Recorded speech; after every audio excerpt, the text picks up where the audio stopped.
apa sih cita-cita tak aslinya? Ternyata cita-cita tak adalah menjadi penyanyi dangdut. Halah, ribet bener urusan cita-cita. Oke, aslinya pertanyaannya adalah apa cita-cita globalis aslinya? Cita-cita globalis sekarang ini adalah membangun financial kingdom. Caranya dengan otoritas negara atas mata uang akan dihilangkan. Bagaimana globalis melakukan itu? Kita sederhanakan cara mereka. Kita tahu bahwa Alibaba dan Ant Group yang kaya dan sukses itu ada di salah negara. Dia kaya di negara komunis. Sehingga aset Ant Group jadi BUMN saat ini. Manyun deh tuh pebisnis filsuf yang namanya Jack Ma. Elon Musk terinspirasi. Karena apa yang terjadi kalau Elon Musk suatu hari di Jack makan oleh sebuah negara. Katakan Amerika di bawah Partai Demokrat yang memang heavy on government. Kalau Elon Musk dan grupnya punya komunitas, punya produk, punya pasar yang nilainya mendekati 100 billion dolar per tahun atau sama dengan GDP Indonesia, maka pada saat mereka memerlukan funding tidak perlu ke bursa saham atau IPO, tetapi menerbitkan kripto aset mata uang digital dengan ICO-nya atau Initial Coin Offering. Kripto tadi bisa membeli barang-barang di grupnya Elon Musk dan mitra bisnis lainnya yang sangat luas pasarnya dan banyak pelanggannya. Itulah logika sederhana di dalam mengartikan otoritas negara akan mata uang akan dihilangkan. Inilah mengapa sejak tahun lalu dalam video narasi Vision 2030 Bosman mengatakan mata uang di dunia di tahun 2030 ke atas tidak sebanyak negara lagi. Mata uang global bukan dolar lagi.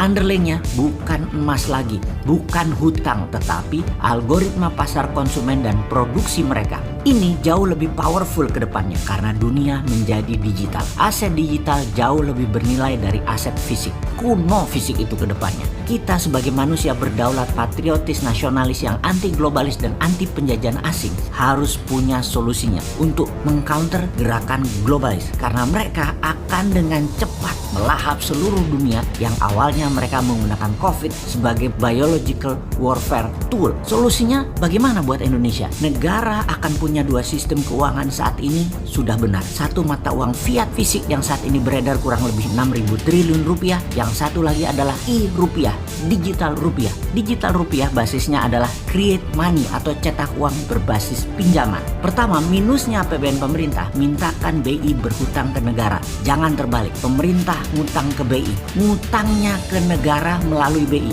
BI lah yang menerbitkan surat hutang, jangan negara yang menerbitkan surat hutang seperti selama ini. Jadi e-rupiah dicetak sebanyak misalnya APBN dan kredit pinjaman pihak swasta nasional di Bank Nasional. Bank Nasional ngutang ke BI, BI terbitkan surat hutang ke negara, lalu di ujungnya negara cetak uang. Semua tanpa bunga, hanya biaya uang atau cost of money paling 1% setahun. Untuk Bank Nasional ambil sebagai jasa penyimpanan dan jasa administrasi, dibebankan ke kreditur termasuk ke pemerintah. Maka Indonesia dengan e-rupiah akan menjadi sarana percepatan kedaulatan ekonomi dan kedaulatan rupiah menang. PDB nasional bisa naik 50% setiap tahun dan GDP per kapita nasional setiap tahun bisa naik 50%, sehingga di tahun 2030 GDP per kapita Indonesia bisa 25.000 dan di tahun 2045 bisa menjadi 100.000 dolar per kapita di atas Amerika dan Tiongkok. Yang bilang ini halu pasti nggak berani mimpi. Kalau kita mah tukang tidur, tukang mimpi. Berani aja kalau mimpi mah. Yang takut kalau benar-benar kejadian GDP per kapita Indonesia jadi 100.000 di tahun 2045, takut lupa diri Indonesia nyaplok ASEAN dan nyaplok negara-negara kecil selatan Pasifik.